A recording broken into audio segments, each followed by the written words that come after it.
What is it like to work in human resources? What is it like to work as an HR department of one? And what's the difference? Hey, my name is Brittany. I am CEO and founder of Talented Teams Consulting. I am back with day number 7 of this 30-day series where I'm talking with you about ways to build your HR career with intention. The goal of this series is very, very simple. It's to help you do 3 different things: to maintain your credibility, to grow your experience, and ultimately to transform your career. Again, your career is super personal to you. It's your livelihood. It's the way you're going to spend most of your time during your waking hours. You should be able to have fun and grow and develop and learn and enjoy your career. Being in HR is a very, very productive career. It's a fruitful career, but it comes with its own set of pros and cons. We're going to talk more about that today and what my experience has been in nearly 15 years of experience. I started my career back in 2008 as an unpaid intern, and today I work in senior leadership, leading not only HR, but also training and development and compliance, in addition to running this HR consulting business where I focus on working with HR departments of one. I say all that to say I literally started from the bottom with my career, and I've been able to see great successes, and within that there's been peaks and there's been valleys. And I want to talk to you today in case you are considering a career in HR, in case you are in HR right now and you're wondering if my pros and cons list matches up with yours. I'm really curious. If you are in HR right now or you're aspiring to be in HR, drop a comment below and tell me where you are in your HR journey. I'm really curious to see what type of experience you have, what type of exposure you've gotten, and also to see if that's a way for me to meet you where you are, to help you to continue to grow your career from where you are today. Again, we're talking about my pros and my cons when it comes to working as an HR department of one, what my areas of experience have been, what have I liked, what have I not liked, what has gone well, what has not gone well. And I'm really excited to talk about this because it's a question that comes up pretty often. I've been connecting with a lot of you all on LinkedIn lately, and that's one of the top questions. What do you like about HR? How did you get into HR? What do you do in HR? Over the course of some of these videos, I'm going to be talking about some of those questions. I'm going to answer them in video format. But again, the goal is still to be intentional. When it comes to building your HR career, being intentional will serve you so well. You'll notice as I go through these pros and cons, some of these pros can also be cons. Some of these cons with intention could turn into a pro. Again, it's all about your mindset. It's all about how you look at it. I'm talking about these things today to talk about what's distinctively different as an HR department of one. So to kind of level set, an HR department of one is an HR department that has one person in it, a solo HR team. It's kind of oxymoronic, but it's a solo HR team. So one person is the HR department. Smaller organizations, typically less than 200 employees, 150 employees or less, tend to have one person HR teams. It's a big job, of course, as it seems, because you are responsible for knowing everything. As we get into these pros and cons, that's the framework that today's conversation is going to be from, because I serve HR departments of one. Some of these pros and cons, you might relate to them if you work in a larger organization or with a larger HR team. But again, today we are talking about the pros and cons of working in a single person HR team. The first pro that I would say is the variety of the day. I guess I would call myself a busybody. I tend to not sit still very long when it comes to doing things. I like to stay busy. I like to keep my mind stimulated in that way. Working in HR suits me well because there's always something new to do. I don't get stuck working on the same project day in and day out. And I feel like this is probably my biggest pro when it comes to working as an HR department of one, because I don't have the time to get bored doing anything. That's one of the differences when we talk about what's the difference between being a generalist and a specialist. In an HR department of one, we don't have the option to be a specialist in a certain area only. You might really have your compensation strategy down and you might be considered a specialist, but technically you're a generalist if you're an HR department of one, because you have to do and know everything. In comparison, if I was a payroll specialist, I might get burnt out on doing payroll every 2 weeks or every month or every week or whatever the frequency is, because all I would be doing is payroll day in and day out. It's easy to get bored because that work could be monotonous, even though every payroll could be different based on the time card exceptions and things of that nature. But again, you're doing the same work day in and day out, and that could get boring. On the flip side of that, as an HR department of one, you don't have that problem. If anything, you might be overstimulated. If you work best having a single thing to focus on and seeing that thing through from start to finish, trying to find a specialist career might be better for you than a generalist, because as a generalist, and especially as an HR department of one, you have to know everything. So you might go into your work day expecting to do 3 things. And by the time you leave that work day, maybe you would have gotten to one of those things and then 4 other things because something else popped up. This is how this pro could turn into a con. The pro of having a variety of work is also kind of a con because there's that unpredictability. And that's why when I talked in a few videos before about being able to control what you can control, in your HR day, you're going to have so many times where things pop up that you could not account for. That's why it's so much more important to make sure that things you can account for, that you do account for them. You work things into your processes, into your systems, so that you can have as much control over your day as possible. As an HR department of 1, you have a lot of unpredictability because you are the HR team. So you have to respond when certain things happen, and that's just understandable. The second pro I will have with being an HR department of 1 is that the reputation of the HR department is based completely on what I do. Now, again, I can't account for things that happen prior to me being the HR manager or prior to me being the HR team. But anything that happens since I've been there, that's all on me. The things that go well, it's on me. The things that go wrong, it's on me. So that's how this pro can turn into a con.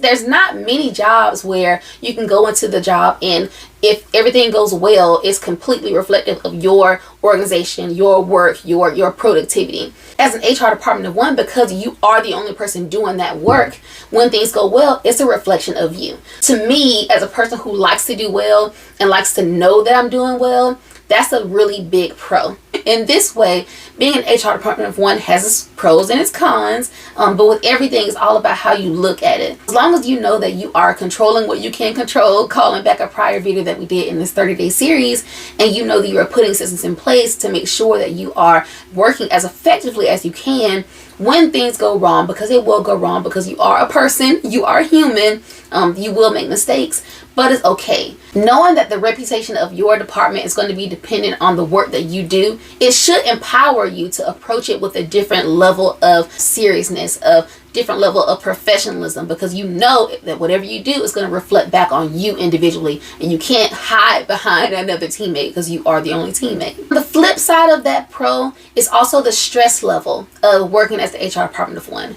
Because everything that you do in the department is dependent on you, that also means that the weight of the position falls on you.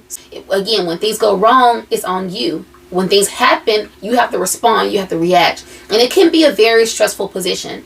If you're considering deciding whether HR is right for you, and this concerns you to have this unpredictability in your position, that does not mean that HR is not right for you. It may just mean that you might want to work for a larger organization, or you might want to work for a larger team in a more specialized role. Again, in a later video, we might go into what the differences are between working as a generalist and working as a specialist, and the pros and cons of that as well. But as an HR department of 1, you are a generalist. So it's just important to keep that in mind when you're considering moving into or moving out of your current HR position. Another pro that I really enjoy as an HR department of 1 professional, and also in my career right now, is just the career opportunities. There is almost no limit to what you can do as an HR professional. There's so many transferable skills that you gain no matter where you're working. No matter if you're working in a small team, in a larger team, in a small organization, a larger organization. You can take those skills and go into any other organization most times and just transfer that knowledge. Of course, there are going to be some things that are industry specific that will be beneficial for you to move into another organization. But profession wise, the disciplines of HR, the theory of HR, the thought process behind HR is pretty consistent no matter where you go. And that's why we're able to have things like certifications and things of that nature, associations around the topic and the disciplines of HR. I love the fact, because I'm such a lifelong learner. I love to learn. I love to soak up and learn new things. There's so many things to continue to learn and grow. So much research to read, so many webinars to attend, so many seminars to go to just continue to fill my cup and help me to be more effective, to be able to serve others. Ultimately, my most favorite pro when it comes to working in an HR department or working specifically as an HR department of 1 is my ability to be able to influence the organization's culture and the organization's direction. If you are an HR business partner or an HR department of 1 that has a voice at the table, you have the power to be able to help to provide your perspective, provide your lived experiences, provide your opinion when it comes to things of significance to your senior leaders and to the rest of your organization, because your opinion matters. Your ability to influence is super, super critical, and you should not ever wait to have a certain title to influence, because leadership is only influence, nothing more, nothing less. So don't worry about waiting for the HR business partner title or the HR manager title. If you're an HR assistant, you can still influence business decisions. If you're an HR generalist, you can still influence business decisions. But the goal is to make sure that you are so proficient in what you're doing so that if you try to step outside of your box, if you try to give a perspective outside of what you're doing day to day, you can have your credibility not be challenged, because you know that they'll be able to come back and say, okay, you're doing this well, let me see what you think about this. The things you do, again, when you're working with intention, everything builds on top of each other. Nothing is ever wasted. Nothing is ever lost. When you're going throughout your day, never wait for that title. Just know that you have the ability to influence decisions that are being made no matter where you are, because you work in the HR department and your voice does count. I already mentioned one con when it comes to working as an HR department of one, talking about the stress level. But I also want to just make sure to make this clear. Every con that I'm getting ready to mention can be mitigated with the right mindset. Again, if I'm talking about the stress level of the position, my question for myself will be, okay, so what am I doing to contribute to my own stress? Am I answering calls on my phone day and night? Am I answering emails at all hours of the night? Or am I setting certain boundaries for myself to know that after a certain period of time, unless it's an emergency, I'm not going to respond to these emails, or I'm not going to listen to these voicemails, or I'm not going to respond to these calls, because you have to keep control over your own peace.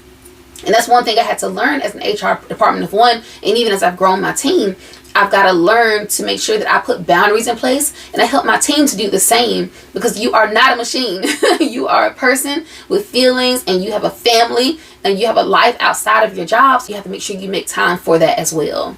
A second con that relates to stress level, and stress level could make this worse, but it's really more about the expectation to have your finger on top of everything. If anyone comes to you and they have a question about anything, you're going to be expected to have that answer. And I kind of talked about this in a prior video as well. As an HR department of one, you have to know everything, or you're expected to know everything. You can have a question about payroll with one phone call. The next payroll could be about a benefits enrollment, and then the next phone call should be about a person who should be getting a pay raise. All of these things have not much to do with each other than the fact that they're all HR related and they involve employees and people. But you're expected to be able to turn things on in your head, to be able to shift your mind. That's difficult to do, and that's a learned skill to be able to multitask in that way, but it's possible. So again, going back to shifting that mindset with intention, if you're trying to get through that mental block and that heartburn that you have around having those high expectations, having to know everything, having to stay on top of things, make sure you're working intentionally. Keep your lists. Keep multiple lists on different things. Maybe you have a running list or a certain book that has all of your phone conversations, or a certain section of your notebook that has things about your things you need to follow up on. Are you working out of a planner? Are you utilizing your email calendar? All of those things you can work with intention to kind of mitigate that stress level, mitigate that feeling of having to remember everything. That's one of the big things that I learned as an HR department of one, and has helped me in my career. Never try to remember everything. If you try to keep it in your mind, you're going to drive yourself crazy, because you're not going to remember it. You can't. Again, you're not a machine. Working with intention, knowing that you can't remember everything, you're going to write things down. You're going to keep your documentation. You're going to keep your stress level low, because you're going to know that you're working intentionally. The biggest con of working as an HR department of one is that you feel lonely. That is the biggest con. And when I say lonely, not only are you in the department by yourself, but there's likely nobody in your HR department. Well, not only are you in the department by yourself, but you're likely the only person in the whole organization who knows what you need to do. People look to you, and you have no one to bounce ideas off of. Typically, if you're working as an HR department of one, your supervisor likely has no HR background. You are the HR expert of your organization, and that could be very difficult, very challenging, very lonely, especially if you're new to the profession. But one of the ways to mitigate that, again, going back to intention, is figuring out ways to build a community. That's one of the reasons why I'm creating this community for HR professionals who work in solo teams, to be able to come together, share stories, understand you're not alone, get mentoring and coaching from me who's been there. I understand where you are. I feel like it's important for us to be able to find community in different spaces, because even though you're in a solo team, you should never feel like you're alone. Ever. whatever. There are so many options out there for you, whether it's HR associations or local chapters and things of that nature. There's so many ways for you to tap into different communities, different organizations, different groups, so that you can be supported. You can bounce ideas off of other professionals, and you can see whether you're doing things the right way. Before we wrap up, in case you have not already downloaded the free guide that I have, Thriving as an HR Department of One, 5 things that your HR career demands, I encourage you and I invite you to download that below. It's going to help you to put a blueprint together to know what you want to focus on as an HR Department of One. To work as an HR Department of One has its own unique challenges. Again, you have the weight of the HR department as typical, but then you're doing it by yourself. And to me, I feel like that's so heavy, because you feel like the pressure of the organization's success is resting on your shoulders. And that's tough. That's really, really tough. And so I'm creating this community to help HR professionals like yourself to know that you're not in this alone. Any way that I can help support you in your journey to not only thrive where you are, but to also build your career to see greater successes and things of that nature is going to be excellent for you. The fact that you are watching this video right now tells me, and should tell yourself, that you are in the position to continue to grow your career because you are consistently seeking out knowledge and information. Not everybody does that. Not everybody takes the time to learn and grow on their own. Typically, people wait for their supervisor to tell them to look for things. But the fact that you found this video and the fact that you're watching this video says a lot about your intention and your ability to continue to invest in yourself with your time, your energy, and your effort. If there's any way I can help you on your HR journey, please do not hesitate to reach out to me. I would love to connect with you and see how we can find synergies. If you have any questions for me, feel free to drop them in the comments below. I will circle back and make sure that I get them answered for you. Wherever you are in your HR journey, I would love to support you, and I hope you continue to grow your career with intention. I'll see you on the next one. Bye.